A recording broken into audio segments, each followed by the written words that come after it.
Debby has weakened to a tropical storm after making landfall in Florida's Big Bend coast as a hurricane today. At least 4 storm-related deaths have been reported. As Christian Benavides reports, the threat now is catastrophic flooding as Debby slowly moves inland and up through Georgia. Crews worked to remove downed trees and debris in Monticello, Florida, after Debby made landfall into Big Bend coast as a Category 1 hurricane.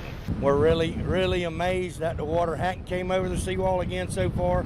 Hopefully on this next tide that it won't. Storm surge is expected to be the biggest threat in Florida, with 6 to 10 feet of inundation above ground level predicted in some coastal spots.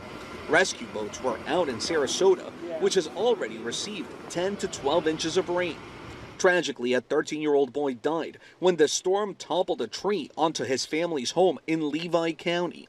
Now a tropical storm, forecasters say Debby is headed for coastal areas of Georgia and the Carolinas and will slow down dramatically. We're going to see the center of the system just crawl along the southeast coast of the United States for 2 to 3 days. This is going to result in a prolonged extreme rainfall event. City officials in Savannah declared a curfew beginning at 10 p.m. It's when the heaviest rainfall is expected.